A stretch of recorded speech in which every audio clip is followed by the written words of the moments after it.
Right now, as I record this, it is October, Halloween season.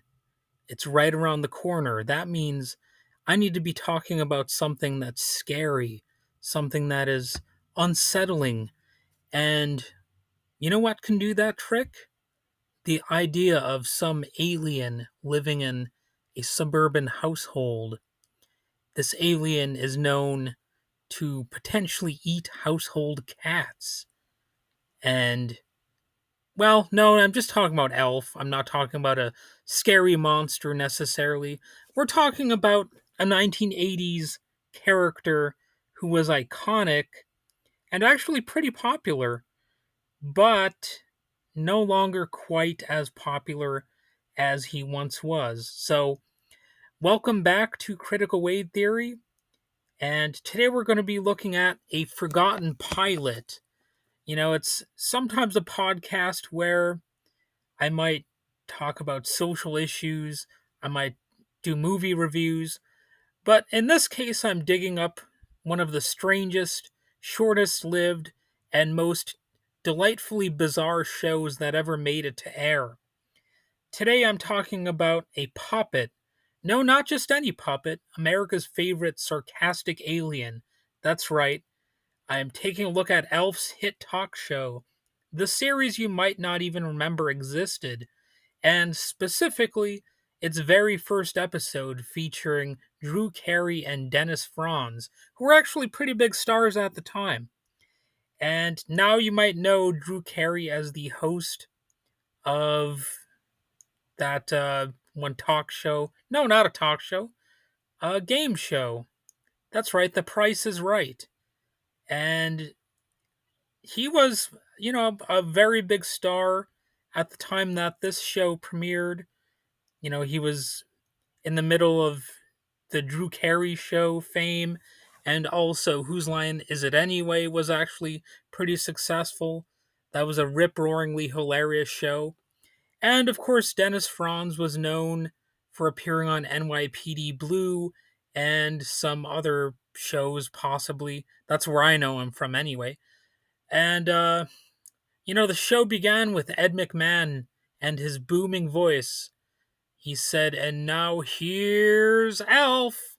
So that's mainly what Ed McMahon does on the show. I guess he also participates in the joking to some degree, but it's mostly Elf who's covering that territory. So, yeah, this show actually happened, so let's get into it a little bit more. So, setting the stage, here's the deal. The pilot for Elf's hit talk show premiered on July 7th, 2004 on TV Land. So 21 years ago, actually, I guess technically even a little bit more than 21 years ago. It wasn't just a random slot either. The episode doubled as the kickoff for an Elf marathon, hoping to pull in nostalgic fans of the original NBC sitcom from the 80s. And the format, it was pure late night talk show parody. Elves behind a desk, a giant snack bowl at the ready, Ed McMahon doing the classic Johnny Carson style intro, and a rotating mix of comedy skits. And, Ed McMahon doesn't do a whole lot other than just say, "Yes, sir," or something like that. So he's an announcer, and that's mostly what he is. He's just like a little sidekick. So think Letterman if Letterman were 2 feet tall, covered in fur, and snarky about eating cats. And the guests, of course, I just mentioned, it's a debut lineup that was surprisingly legit. Drew Carey, fresh off the success of the Drew Carey show and Whose Line Is It Anyway, like I said.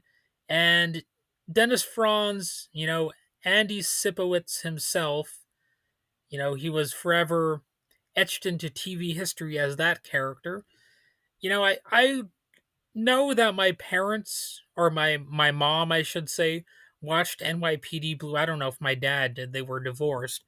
But, the memory I have of NYPD Blue and Dennis Franz is that he once showed off his butt on TV, and there was quite a bit of a stir that was caused by that moment. And, I don't know why it was necessary to show it, but I guess sex sells, And on top of the guests, the episode threw in surprise cameos from Joan Rivers and Henry Winkler, because apparently nothing says primetime alien comeback like the Fonz and the Queen of Red Carpet roasts wandering onto your set. So the pilot was reportedly filmed back in November 2003 in Los Angeles, and it ran the usual 20 to 23 minutes once you chopped out the commercials.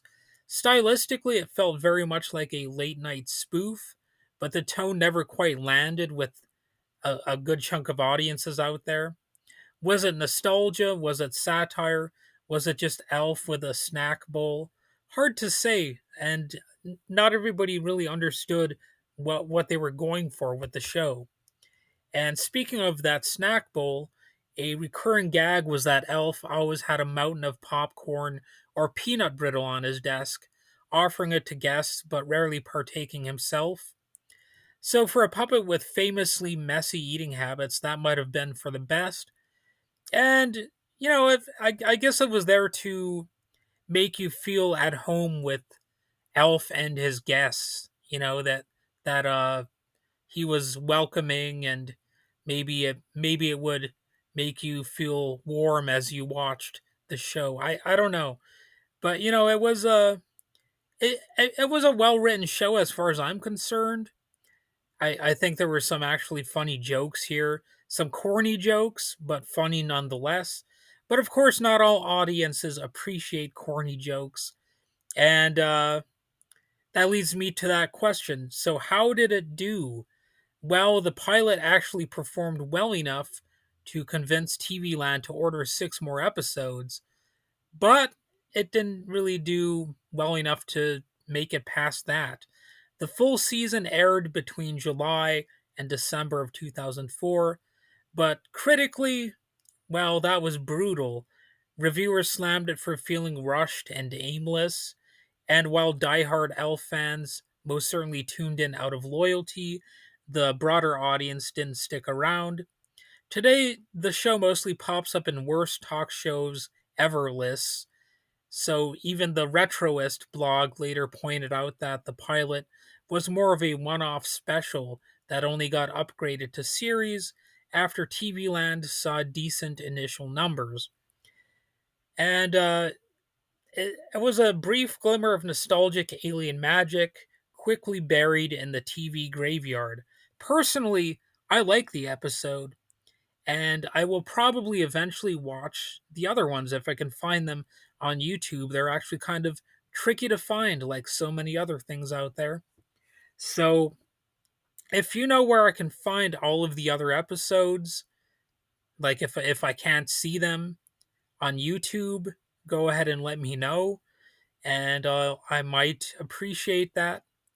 And the pilot led to 6 more episodes, but ultimately a critical flop and quirky footnote in Elf history.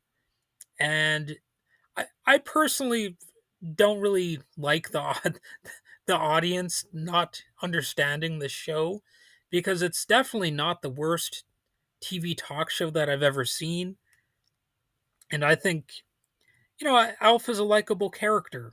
I've always been an Elf fan, and that's partly why I've reviewed you know Elf related material on this podcast.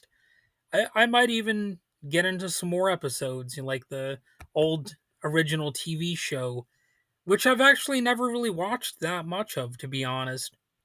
But I've always liked the character of Elf. I like his voice.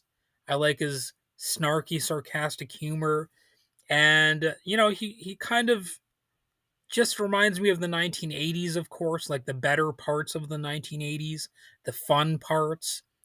And I really like Elf lore. I want to get more into it. I'm going to be watching more of the cartoon.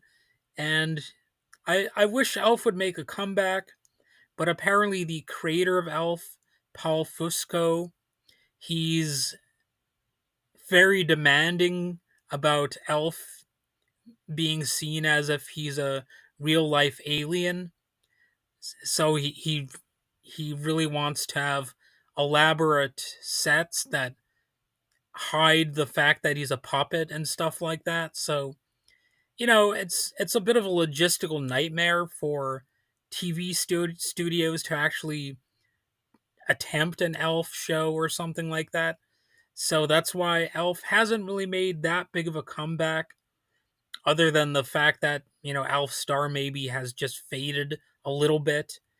And that was the pilot of Elf's hit talk show. A weird experiment, a nostalgic throwback, and ultimately a misfire. But hey, if you were flipping through channels in the summer of 2004 and saw Elf roasting Dennis Franz while Ed McMahon cheered him on, you witnessed a slice of TV history that almost everyone else forgot. So, I will eventually be looking at some other short lived oddities on TV or in films, so feel free to subscribe and click a like button. And you know what? We're all puppets in the end, so keep that in mind. That's a fact of life. Somebody's pulling our strings one way or the other. And I think Elf kind of reminds us of that as well. And, we might convince ourselves that we're not puppets, but ultimately, much like Elf himself, we are being uh, played, I guess.